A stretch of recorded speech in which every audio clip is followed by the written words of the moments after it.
Kemudian sesudah lewat beberapa hari, waktu Yesus datang lagi ke Kapernaum, tersiarlah kabar bahwa ia ada di rumah. Maka datanglah orang-orang berkerumun sehingga tidak ada lagi tempat, bahkan di muka pintu pun tidak. Sementara ia memberitakan firman kepada mereka, ada orang-orang datang membawa kepadanya seorang lumpuh, digotong oleh 4 orang. Tetapi mereka tidak dapat membawanya kepadanya karena orang banyak itu. Lalu mereka membuka atap yang di atasnya. Sesudah terbuka, mereka menurunkan tilam tempat orang lumpuh itu terbaring. Ketika Yesus melihat iman mereka, berkatalah ia kepada orang lumpuh itu, "Hai anakku, dosamu sudah diampuni." Tetapi di situ ada juga duduk beberapa ahli Taurat.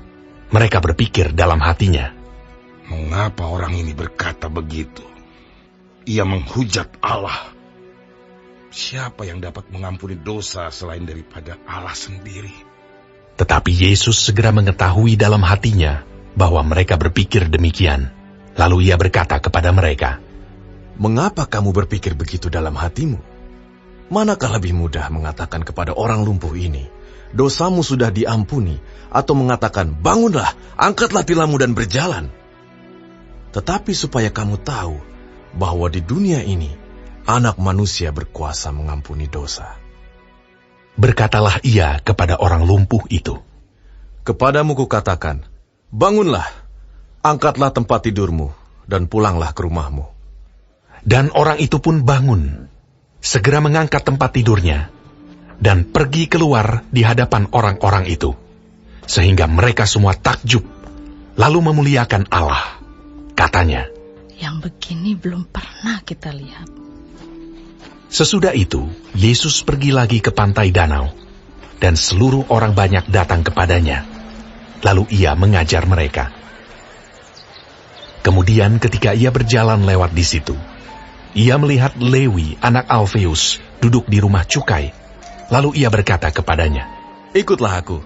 Maka berdirilah Lewi, lalu mengikuti dia. Kemudian ketika Yesus makan di rumah orang itu, banyak pemungut cukai dan orang berdosa makan bersama-sama dengan dia dan murid-muridnya, sebab banyak orang yang mengikuti dia.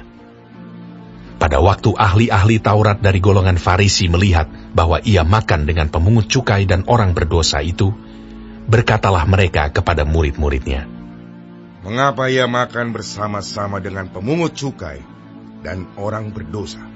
Yesus mendengarnya dan berkata kepada mereka, "Bukan orang sehat yang memerlukan tabib, tetapi orang sakit. Aku datang bukan untuk memanggil orang benar, melainkan orang berdosa." Pada suatu kali ketika murid-murid Yohanes dan orang-orang Farisi sedang berpuasa, datanglah orang-orang dan mengatakan kepada Yesus, "Mengapa murid-murid Yohanes dan murid-murid orang Farisi berpuasa, tetapi murid-muridmu tidak?" Jawab Yesus kepada mereka, "Dapatkah sahabat-sahabat mempelai laki-laki berpuasa, sedang mempelai itu bersama mereka? Selama mempelai itu bersama mereka, mereka tidak dapat berpuasa. Tetapi waktunya akan datang mempelai itu diambil dari mereka, dan pada waktu itulah mereka akan berpuasa. Tidak seorang pun menambalkan secari kain yang belum susut pada baju yang tua, karena jika demikian, kain penambal itu akan mencabiknya. Yang baru mencabik yang tua, lalu makin besarlah koyaknya. Demikian juga tidak seorang pun mengisikan anggur yang baru ke dalam kantong kulit yang tua, karena jika demikian, anggur itu akan mengoyakkan kantong itu, sehingga anggur itu dan kantongnya dua-duanya terbuang. Tetapi anggur yang baru hendaknya disimpan dalam kantong yang baru pula."